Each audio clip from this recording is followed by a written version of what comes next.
bandiraɓe musidɓe tedduɓe hettiɓe amtuɓe yebde ayawa habrirde Pindi TV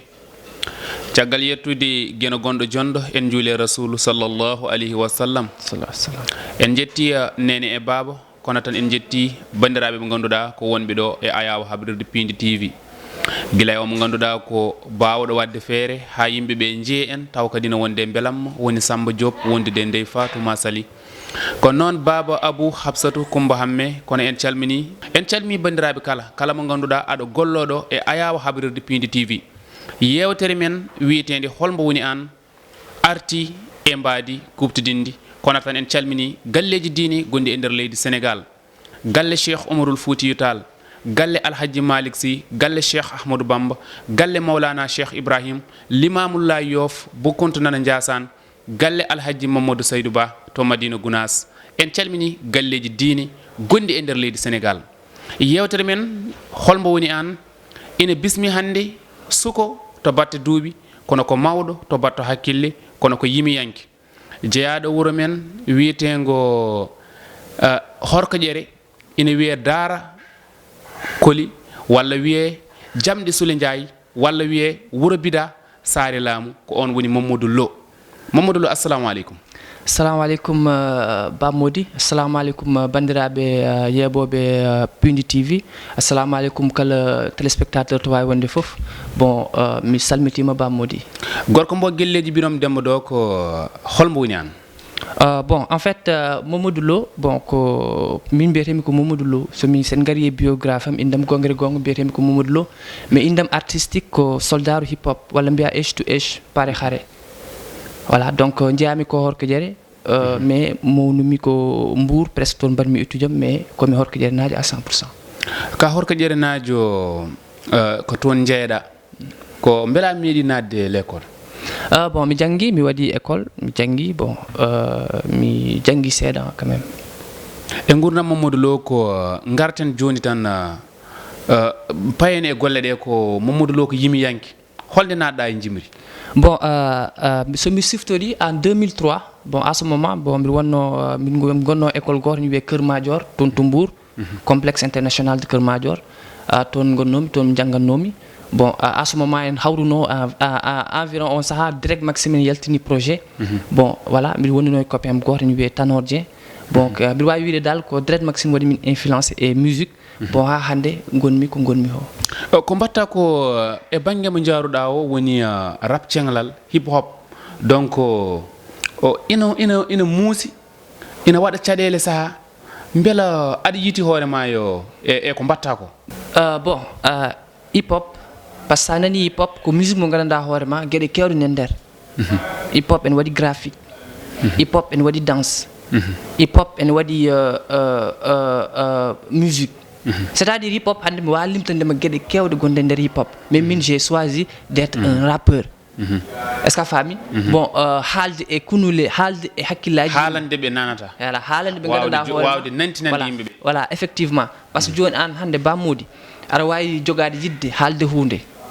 a faami donc yidde haalde hunde nde noon donka kala mais donka yimɓe fof nanma donc jaaha e artiste o gara e yam bon mi yiya ɗum exactement hayso tawi a haalani walla mi yiya exactement Bamodi en jogui oɗo ɗeɗo mette walla Bamodi en jogui oɗo message mo yiiɗi wadde passé mais ala to haali ɗum ha yetto donc artiste o winda ɗum wono musique rewa partout yimɓe fof keɗo nana oɗon message mais donc je préfère être un artiste tout simplement pour être la voix de ceux qui n'ont pas de voix bon andinde yimɓeɓe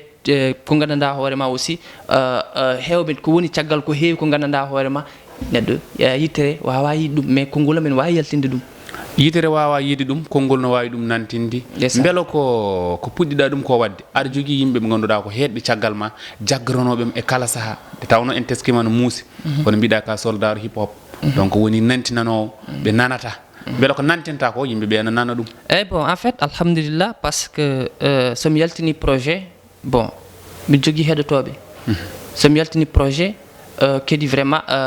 bon hayso tawi kedi bon yettaki niveau mo jimmo mais quand même mbiɗa andi mbiɗa jogui maximum de personnes ɓe gandanɗa hoorema ene mbaɗimi suivre te kedi so keɗimi message o kedi ene nana carrément ko mbaɗami lancé ho c'est parce que ko mbaɗami ho mbiɗa ƴettata mbiɗa liggo ɗum no fewi kedi musique mo mbaɗanmo aussi vraiment nder o ko message uji ɓolmi koni nder quoi. ko noon musique mo mbatta o ko wonko woni nder ha heewi mbi beela ɗo jogui yimɓe jagganɓe mo ganduɗa kamɓe ko wallitoɓe e saaha foof. En fait Bamodi, bon au début c'était un peu difficile.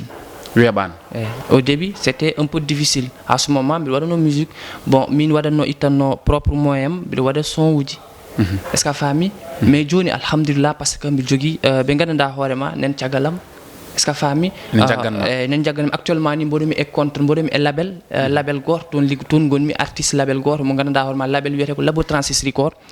toon to Keur Massar. Bon eɗen gandi Labo 36 record artiste aji kewɗi ndewi toon hay leus diwan ji e woɗɓe extra en ndewi toon. Donc voilà actuellement mbiɗa jogui contrat min e mabɓe ke hen liggittoɓe mabɓe kadi cadre de réalisation ko fate vidéo aussi mbiɗa jogui ɓe gandanɗa hoorema aussi ko minen liggitto ko fate affaire de vidéo. Bon c'est parce que artiste o so tawi a dañi neɗɗo mo gandanɗa hoorema ene a dañi so sa yiiɗi yaltinde message ma a dañi to jaltinɗa ɗum, sa yiiɗi wadde vidéo ma a dañi to ndewnuɗa ɗum. Donc j'espère que an ko heddoto tan ko woni holum ko cadre de promotion, cadre de média ji kadi ɗum ɗon pour l'instant hamin hen. Ko noon beela a meeɗi yaltinde album? Bon actuellement mi suwa yaltinde album, mais actuellement mboɗomi e phase yidde yaltinde album. Voilà parce que arande chaque chose ko à son temps. Et kala ko jiiɗa aussi ko étape par étape comme escalier. Hande so tawi a yiiɗi yaade dow étage dow, donc forcément nde wawi première étape non ha jettoɗa to jiiɗa yaade. Donc voilà bon musique en waɗi lawol. Musique en waɗi to gandanɗa hoorema, donc arata tan diwa paya dow, mais sinon sa diwi e fayi dow sa yani bon hay goto wawa ummindema. Donc j'aurais préféré rewde actuellement ɓe yaltinno ippi. Ippi o noon bon mbiɗa dañuno e jeune label goto no wiyeteno Bibody Studio. Bibody Studio à ce moment waɗi dirigé jeune goto mbaɗa ɗum dirigé wiyete ko Massafou. Donc o waɗino initiation goto mo gandanɗa hoorema pour wadde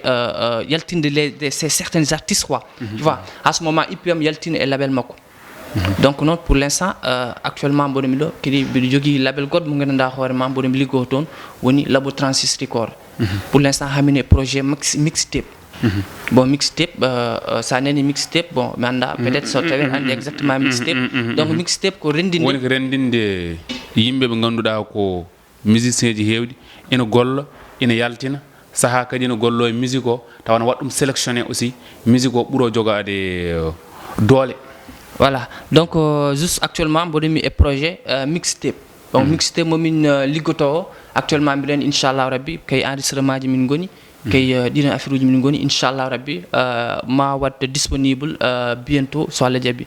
Voilà mais actuellement moom mboɗomi e projet. Hande oɗo saaha ko ɓuuri wonde yeeso ma ko ganduɗa rek ko kuccam ɗam ɓurɗa jogade des projets ɗi ganduɗa nana pawi e yeeso ma? Bon en fait actuellement ko pour woni actualité pour l'instant ɗo to kaldeten ɗo ko vidéo mo gandanɗa hoorema vidéo mo tournumi vidéo mo gandanɗa hoorema aussi en foti yaltude le 15 juin presque 5 jours heddi hen. Voilà donc vidéo non foti yaltude le 15. Donc actuellement kañum woni actualité pour l'instant. Hande ko ɗum haalate yimɓe fof nana kaala wonde lo ko baɗɗo clip baɗɗo fayidu e ko taki lo suuɓi a yawa habrirde nde ɗo Pindi TV? Bon en fait andi neɗɗo fof kalto hakkille mum hucci walla kalto yitere mum hucci en waɗi sababu. Bon sababu nde Abou Diop kedi sababu nde ma an kedi tawi hande garmi ɗo jooɗimi ɗo. Bon en fait parce que hade ɗum bon cikumi eɗen jewtide ko heewi eɗen kalda ko heewi. Bon en fait e nder ɗum ɗon bon kadi mbiɗa waɗaɓe suivre et certain gueɗe mabɓe kadi mi yi vraiment liggey mabɓe ene waɗi machallah ene waɗi qualité kadi vraiment kadi mbiɗa yi ko télé ɗe gandanɗa hoorema aussi yimɓeɓe actuellement ene mbaɗi hen branché artiste kadi yiiɗi ko waɗede visualisé yiyede so tawi an aɗa yima walla aɗa haala donc sa yiyaka donc message ma ala importance. Donc ɗum tawi min kala to gandanɗa hoorema hande somi yettima ɗon mi jooɗima ɗon mi haali hay soko bon mi anda bon plus de yimɓe temedere neɗɗo so nani oɗon rek donc min ko avantage yam. Par ce que goto so nani ma nantin goɗɗo ha jettoɗa to gandanɗa hoorema an o a sikkanoma yetta toon. Donc ɗum ene jeeya e ko addi. Kono tan bandiraɓe yeɓoɓe a yawa habrirde Pindi TV ɓe joguima belamma sababu wonde gorko mbo guelleji birom Demba Dow ko malla mbiya Daara Wuro Koli walla mbiya Jamɗe Soule Ndiaye kono mbiruɗa ni suɓademo Pindi TV hande aduna o foof ina yeeɓa ɗum sabu kala ko weeli aduna o ko welata Afrique naaɓe ko welata Sénégal naaɓe koye piindi tan ɗum dañato ɗum noon min beltanima kadi ni bandiraɓe ɓe ganduɗa ko jaggoɓe hen heedɓe lesɓe nde tawno ɓiɗɗo so wayi no wayi fotini waade tan wonko heedi ɗum less yimɓe dariɓe guilay caméraman uji min e mawɓe wonɓe dow de waɗoɓe tetteɓe ɗum tagi piindi ko mum ko wonko arata kadi ko heddi ko ɓuuri heewde kono bandiraɓe gacce hakkillaji mon e Pindi TV hoynade asman jarani posodirdde Mamadou Lo e nder clip mo jogorɗa yaltinde o e min gandi Mamadou Lo nana to radio Teccan ene jogui émission mo ganduɗa kadi ne ko Carrefour kono hay toon émission clip o ko ɗo adata o yaltude ɗum ko belamma c'est parce que ko ɗum Allah hoddiri c'est parce que aussi ko hunde gandanɗa hoorema aussi ko hunde fonde wande quoi bon aɗa andi Bammoudi min juste ko jimmi haalde e ko fati affaire de vidéo bon parce que vidéo sa waɗi vidéo donc sino ko sago ma vidéo mo watta o yiye est ce que a faami donc clip o bon ko fati ko musique ko ma world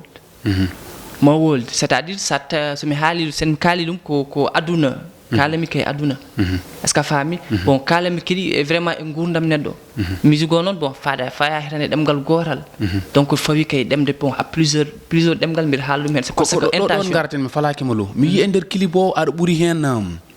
dogde no feewi aɗa doga e nder clip o saaha aɗa weddoto jooɗi ɗum hol ɓatake mo jiɗɗa famminde yimɓeɓe bon aɗa des fois image ene waɗi image haalan par ce que hande so tawi a waɗi vidéo ma goɗɗo nanno mo nanani pular yeeɓa ɗum goɗɗo nanɗo pular waɗa séquence mo gandanɗa hoorema on nanani pular yeeɓa ɗum waɗa tan mo gandanɗa hoorema ni ko muumo walla ko pahol nanata haydara mais seulement ko yeeɓa image o faama exactement holko image haali image c'est très important e nder e kala ko neɗɗo waɗata bon sa yi e nder image oɗon mbiɗa doga bon ene waɗi partie ji bon mbiɗa doga ene waɗi partie ji mbiɗa yaha ene waɗi partie ji aussi mi jeeya sa daari e nder vidéo he eyyi mbiɗa sakko almuɓe mbiɗa do c'est parce que fof woni kay aduna afan par chaque image ene haala dogdu ndu ɗon bon ene waɗi représentant aduna sa woni hen ko dogdu ɓoldu est ce que a faami donc aduna sa woni hen donc forcément aɗa wone hunde jonde nde ɗon bon wawa fewnude haydara seulement ko doga ha jettoɗa ko jiɗɗa o walla kadi jooɗoɗa ha mbasa heɓde ko jiɗɗa o firti ko jonde moƴƴani aɗa doga e nder clip o ko wona ko ɗum kadi mi teskima e nder clip mo mbaɗɗa o ayaw habrirde woni gueɗal aɗa wona ɗemgal gotal kalɗa hen aɗa suuɓi ɗemɗe kewɗe ko beela ha Mamadou Lo ɓuura famede taki mbaɗɗa a waɗani ɗemgal gotal min nani hen jolfe min nani hen français aussi donc pour Mamadou Lo ɓuura heptinede eyyi bon en fait aɗa andi kay Sénégal gonɗen est ce que a faami te sa wi Sénégal tan donc a wi lemde gonɗe ɗo ɗe foof ko hoore wotere hay goto wawa ɗum feccu merci est ce que a faami donc min e musique am kala to mbawmi wadde lancer message neɗɗo heeɗo faama mi waɗan kala ɗemgal mi waɗani basé e ɗemgal pular ɓolo mi waɗani basé e ɗemgal olof ɓolo mi waɗani basé e ɗemgal gongal l' essentiel min kala to gandanɗa hoorema somi waɗi ɗo musique am mi haali ɗum e ngallon ɗemgal keɗiɗo mi o ma waw famde kadi hocci hen kene nafa ɗum mi waɗan ɗum hande clip o yaltata ko 15 ndunngu gonɗen le 15 inchallah eyyi beela so yalti o halditi aɗa jogui tourné ɗe ganduɗa ɗe jahata e nder leydi Sénégal e nder reedu Fouta aussi bon en fait pour l'instant ɗum ɗon ko projet mo waɗaka taw kale pour l'instant bon, pour l'instant je ne peux rien dire sur ça bon tout simplement mbami widema ko actuellement vidéo oɗo donc hamin e koyɗe pour yaade chaîne uji national comme no certains télé gonɗi ɗo kewɗi hamin e koyɗe tout simplement pour vidéo ji pawe kadi hamin e koyɗe pour dañde émission ngaji e goɗɗe komin hannde no min dañi émission ɗo e Pindi TV hamin mbawa haalde hen woɗɓe paama kadi dañi jiiya image o hamin kadi e ngallon koyngal tout simplement aussi pour wadde lancer vidéo niveau mo gandanɗa niveau international kala mo gandanɗa hoorema a woni toon a heeɗima exactement ma wa famde message ɗum woni objectif amin e nder musique momin mbaɗato clip o waɗi fayida ko wona ko ɗum bandiraɓe kadi ni ma belto hen no fewi saabu ko weeli ko mbimi koye Pindi tan woni ko wona ko ɗum jokkodiral ma hakkude ma yimiyankoɓe hono ma en woɓɓeɓe bello no woodi eyyi ne woodi bon arani min bon komi c' est à dire min komi support c' est à dire sa nani support aɗa wawi wadde carte mais aɗa wawi wadde hen guitta goɗɗo mbaɗa hen yaaha est ce que a faami donc kala haaju mo jiɗɗa wadde hen a waɗan hen jaaha c' est à dire komi support e ko mbaɗanmi ko min artiste aji foof mbiɗa jokkodiri e beaucoup d' artistes ɓe gandanɗa hoorema hannde c' est des artistes international comme Pépé Diallo actuellement en France mi hokkamo big dédiqué actuellement mbiɗa andi peut être mo waɗen suivre inchallah donc voilà kadi e des artistes ɓe gandanɗa hoorema nen ɗo e nder sénégal taw en mbaɗa ko heewi ko waɗi fayida nder hip hop galsen est ce que a faami donc voilà mbiɗa jokkodiri artiste aji kewɗi kadi jaam nene hakkude men mabɓe est ce que a faami donc il y a de certains détails certaines critiques bon ala aɗa musique am ko musique rek donc forcément des fois holko mbaɗata so tawi goɗɗo tawima hen rek bon peut être ma waat mais min vraiment ko jaam e salam woni hakkude men e kala mo gandanɗa hoorema ka artiste beela awa meeɗi wadde concert mo ganduɗa tan aɗa teskide vraiment a dañi beelamma mawɗo beelamma tengtuɗo mo ganduɗa e nder gurdam ma a wawa ɗum yejjidde bon en fait concert bon voilà concert am bon cikumi ko puɗɗimi wadde musique o min certani wadde concert bon kala projet jaltuɗo projet o tout simplement pour wadde ɗum lancé il faudra ko mbaɗa spectacle mbaɗa concert bon nodda yimɓe noto te alhamdoulillahi rabbil alamin donc kala projet mo min jaltini bon min jogui wadde ɗum lancé hamin jogui staff spécial yimɓe ɓe ganduɗa hoorema bon haɓene caggal amen donc en wawi waɗede ni ha taw mimitinani wonantami hen tan ko soldaru bon concert o yoni donc en dañi ɗo concert temps juin donc parce que min jogui ko structure min jogui ko staff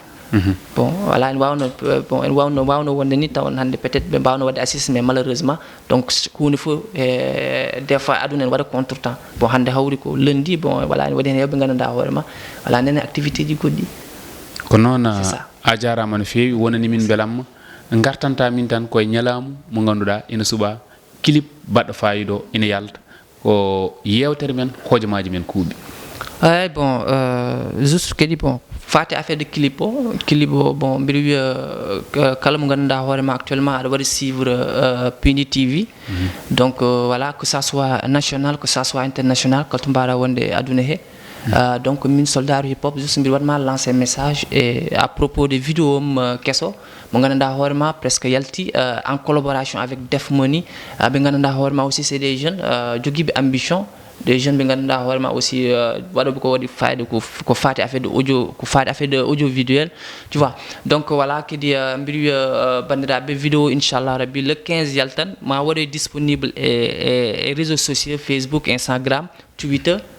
YouTube voilà donc bon moment le meilleur moment dal vraiment nene lawol nen ara donc mbiɗa waɗa remercier kala mo ganduɗa hoorema aussi aɗa waɗa mi siiw mbiɗa waɗa remercier aussi Samba Diop voilà Samba Diop kadi voilà Ndeye Fatou donc mbiɗa waɗa remercier no fewi par ce que hande so tawi hande en mbawi joɗade ɗo jiiyeɗen ko kamɓe par ce que vraiment eɗen gandi actuellement kadi vraiment hamin mbaɗi hen gueɗe baɗɗe fayida donc voilà ɓe remercier mbiɗa mbaɗaɓe remercier carrément donc e darde nde ɓe dari nde kadi tamoɓe ƴetti o fof pour oɗo émission donc merci beaucoup Ba Mody vraiment ɗum noon ko on wonno gorko mbo guelleji Birom Demba Doko malla mbiya wuro Bida Sare Laamu malla mbiya Jamɗe Sule Ndiaye walla kadi ne mbiya Daara Wuro Koli on woni Mamadou Lo soldaru hip hop ko yimiyanke ganaɗo mbiɗen ko 15 ndu no gonɗen lewru tubako ndu no gonɗen kono tan bandiraɓe cabboɗe kono foof koye piindi defa ha ɓendi bandiraɓe jeeɓon gandon ko piidi ko wona julagu hoynade asman jarani pusodirde en calmini heedno toon to karallagal ngal ko mawni men Samba Diop wondude Ndeye Fatouma Sali kono en calmini Baba Abou Habsatou Coumba Hamme bandiraɓe yewtere men holmo woni an mbiɗen ko noon tan yarato e kala saaha ko ɗo e ayaw mon habrirde Pindi TV wonno koɗo men ko gorko mbo guelleji Birom Demba Doko wota date e Pindi TV e programme uji kesi garde koye Pindi tan woni jeeɓe Pindi TV Mamadou Lo Allah jarama merci beaucoup Ba Mody merci je suis très ravi d'être